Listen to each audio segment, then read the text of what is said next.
Hello, friends. I am back.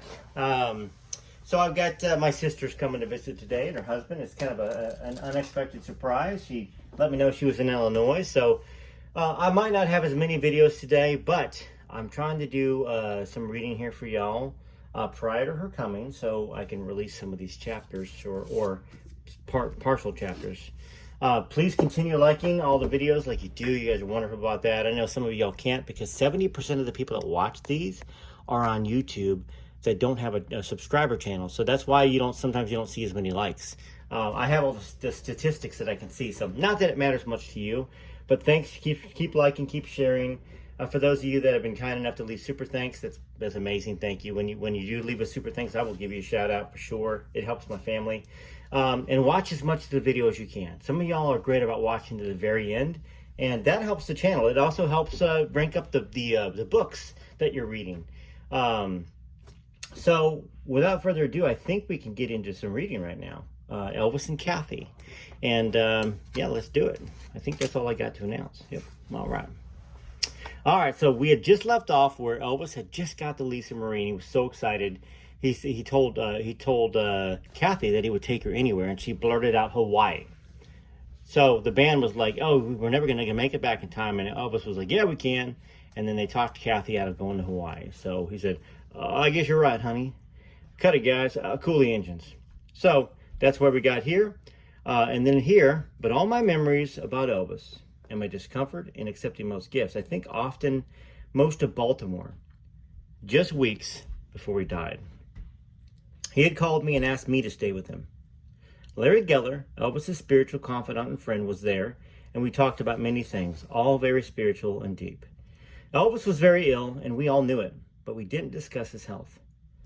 I was in bed, and Elvis was sitting on the bed with his back turned to me and his feet on the floor. Larry Geller was also sitting on the floor. "What's your favorite color, Kathy?" Elvis asked me. "Blue," I said without hesitation. "What kind of car are you driving?" Elvis probed. "I have an old 1958 Mercedes, but I don't drive it very often. I usually drive my 69 Cadillac," I replied. "What's the prettiest car you've ever seen?" Elvis pursued the subject of cars. "I don't know what the name is, but I saw it in a car show once," and Elvis didn't wait for me to finish and interrupted. "If you were going to get a car, what kind would you get? Maserati, a Ferrari, Rolls Royce? What would you like? How about a Corvette? Maybe a 450 SL Mercedes?" "No," I said, "I don't like a big car." "You little bitty thing in a great big old car?" Elvis was laughing. "The bigger the car, the better," I said. "I just don't feel safe in a small automobile." Haven't heard that word in a while, automobile. By this time, I knew Elvis was going to buy me a car, and my mind was going a mile a minute. I wasn't going to be foolish and say I wanted a Rolls Royce. He had given his Rolls to Lamar Fike, and the first repair bill was $1,900. Lamar had to sell the Rolls to pay the bill. He also bought another car for a boy who worked for him just a short time, which was a Corvette, and the boy had a great deal of trouble paying the insurance for that kind of car. I just didn't need that kind of trouble, so I said, "One car I've always wanted is a black Lincoln Town Car." He laughed and said, "Okay, you got it." Then Elvis said he wanted me to go back to Memphis with him, and he offered, and he gave me the new Lincoln. It had been years since he'd offered me a car, but this time he looked at me for the longest time and said, "You better learn to take a gift. Don't say no to me again." For once, I had the grace to accept without argument. Larry Geller looked over at me and laughed. "What are you laughing about, Geller? You get one too?" he said. Then Elvis turned and looked at me and said, "You sure you want black? That's an evil color." Because of my work schedule, I had no way of getting the car back to Los Angeles. Elvis brought my parents to Memphis to drive the car back home. Then when I did arrive in Memphis, Elvis had taken great care to do the presentation with a bit of drama. When I got to Graceland at about midnight, I met him upstairs in Lisa's room. He was watching television. He was dressed in red and green velour, a full-length robe, and had a turquoise inlaid gun next to his cheeseburger. "I got a effing graveyard out back for my TVs," he laughed, obviously referring to the story that he shot TVs if he didn't like a program. Then he called Charlie on the phone and said, "Is everything ready?" We quickly put down the phone and stood up. "Follow me a minute, baby." He turned on his gigantic police flashlight and led me downstairs and out front door of the mansion. And there in the driveway was my brand new white Lincoln Continental Mark V. He waved the flashlight beam back and forth, dramatically spotlighting the new car, which was already well lit by several lights the groundskeeper and Charlie had prearranged. Yes, the Lincoln was white because Elvis obviously didn't think I should have a black one. Then he looked at me and winked, and he said, there wasn't a black one on the lot. Elvis handed me the keys, and I kissed him in gratitude, and there were tears in my eyes. He also gave me a check for $500 to help my parents defray their expenses as they'd flown out in order to drive my new car back to California. Later that night, in the wee hours, around 4 o'clock in the morning, after I checked into the Howard Johnson Hotel in Memphis, I received an eerie phone call from a strange woman who sounded like a man. A woman that sounded like a man, so a lower voice. I saw him give you the car. I followed you from the gate. You wouldn't want nothing to happen in that car, would you? Her voice croaked and she spoke haltingly. I hung up on her and tossed and turned for the next few hours wondering if my car would survive the night and, more importantly, if I would. Well, the car and I survived, but when I got home, I found it wouldn't fit in my garage because of its size. So I built a garage just to house my gift from Elvis. I wanted to protect it, not so much because it was beautiful and expensive, but because it was a symbol of his loving generosity and my ability at last to accept a gift from him as his way of expressing thanks to God for all the blessings he had enjoyed while on this earth. I remember when I got the car, I told Elvis that I wanted to put a plaque or something inside the car, saying it was a gift from my good friend Elvis Presley. No, he said, don't put my name on it. All good gifts come from God. That is a precious, precious story. And although I'd love to read you a lot more today, I can't. I got to get to a few other books. And it's a great place to end, and it's a great place to discuss. And the first song that's going to play is called There's Only One King, That's Jesus, said Elvis up on stage, because that's what he said on stage. And right there is another indication of his humility.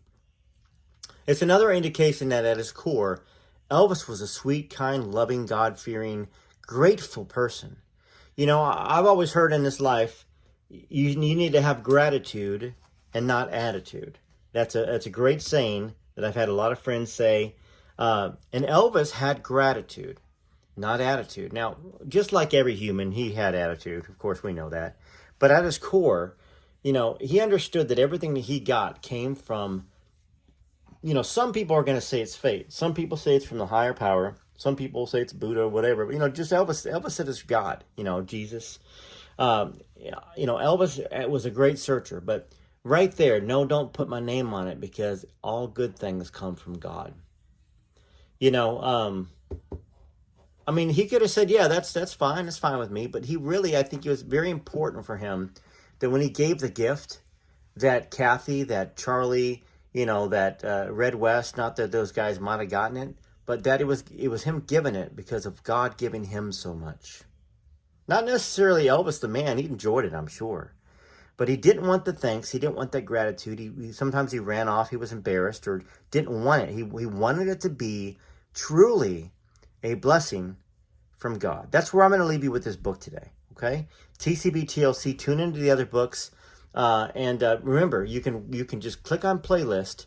When you click on Rare of his photos, click on playlist, and you'll see all the episodes of Elvis and Kathy. Okay? I'm going to try to do a better job. Now, I can't put numbers and titles. It just messes things up with YouTube. But I can put numbers and titles after a couple days. I'll throw 1, 2, 3, 4 in the title, so maybe it's easier for y'all to see. Okay, I'm hearing your asks, okay, and I'm doing as much as I possibly can to acquiesce to them. So, TCB TLC, enjoy. There's Only One King, that's Jesus, and a couple other songs while you leave comments. And if I don't see you the rest of the day, if I don't see a comment from you, or maybe you don't watch another one of the videos, have a wonderful day. This is the weekend. This is Saturday morning. So I hope you enjoy your weekend. Go out, take a walk. Go somewhere you haven't been. Just take a drive. Whatever you can. Don't stay stuck in your house, please. Okay? Not the whole day. Find a way to get out. If you can. And if you're bedridden or if you're in a chair, go by a window. Open the window. Breathe the fresh air. Okay? Love you very much.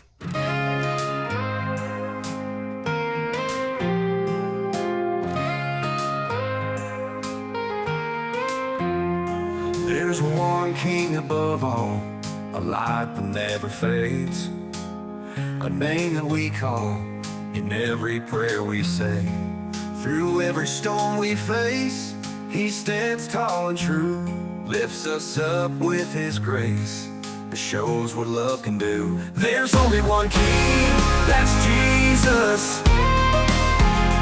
Only one King that guides and frees us. Every eye closed and every hand raised. There's only one King, that's Jesus. Set Elvis up on stage.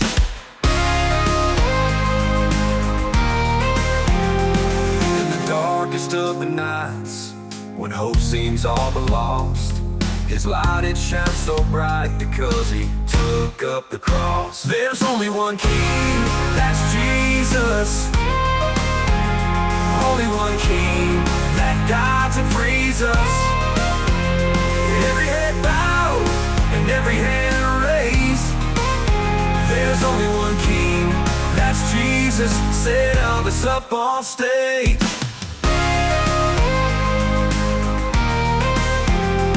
In the darkest of the nights, when hope seems all but lost, His light, it shines so bright because He took up the cross. There's only one King, that's Jesus. Only one King that guides and frees us. Every head bowed and every hand raised. There's only one King, that's Jesus. Set Elvis up on stage. He gave His life for us so that we all may live. Only one King, that's Jesus. Only one King that guides and frees us. Every head bowed and every hand raised. There's only one King, that's Jesus. Set Elvis up on stage.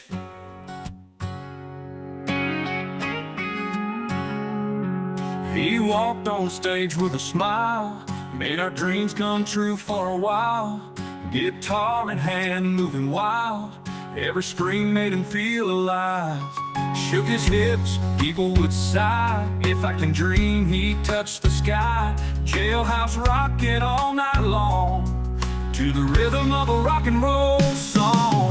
Elvis gave His life for His fans, sang His heart out right till the end. Every note He gave a piece of His soul, because rock and roll made Him whole. He is where music ended and began. Elvis gave His life for His fans.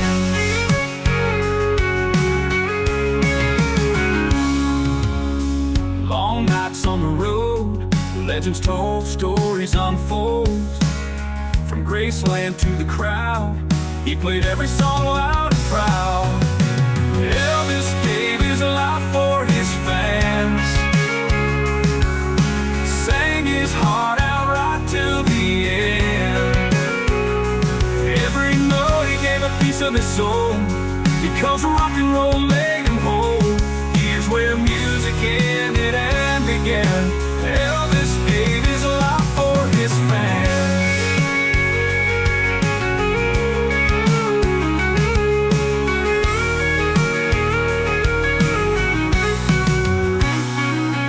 He shined like the brightest star. Love for that music took Him far. Echoes of His voice still live on in every one of His songs. Elvis gave His life for His fans, sang His heart out right till the end. Every note He gave a piece of His soul, because rock and roll made Him whole. Here's where music ended and began. Elvis gave His life for His fans. Here's where all music ended and began. Elvis gave His life for His fans.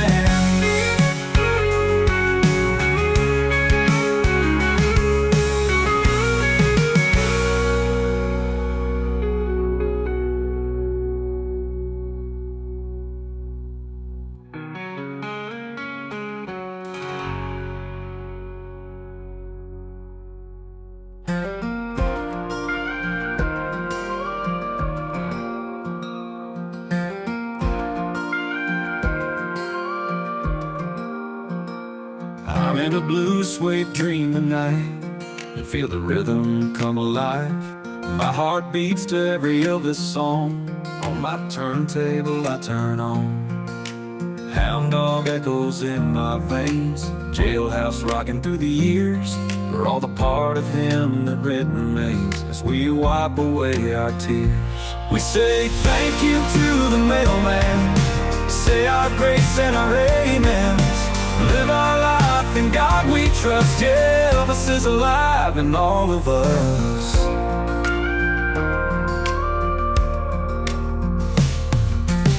Feel the tremor in the night, guitar strings start to hum, and the stars up there so big and bright as Elvis starts to strum.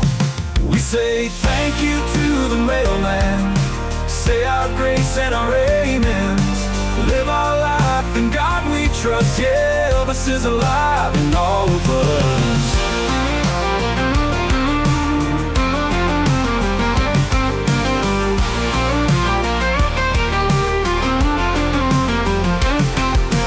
Just a blue moon in the sky, can't help falling but don't wonder why.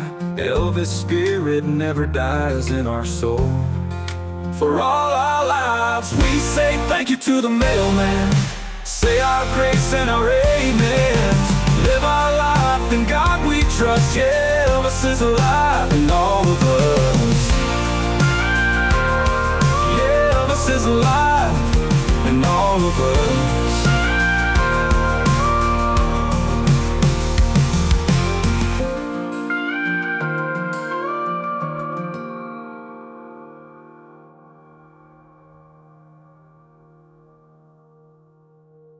Feel the tremor in the night, guitar strings start to hum, and the stars up there so big and bright as Elvis starts to strum.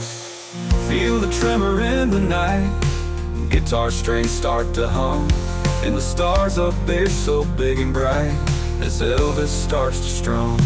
We say thank you to the mailman, say our grace and our amens. Live our life in God we trust. Yeah, Elvis is alive in all of us.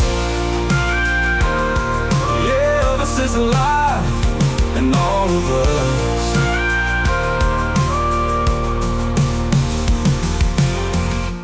Ghost of blue moon in the sky, can't help falling but don't wonder why.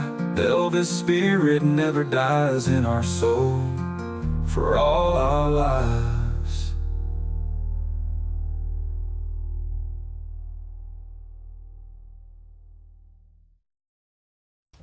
Till next time, this is Rare with Photos. Have a wonderful day, wonderful evening, wonderful night.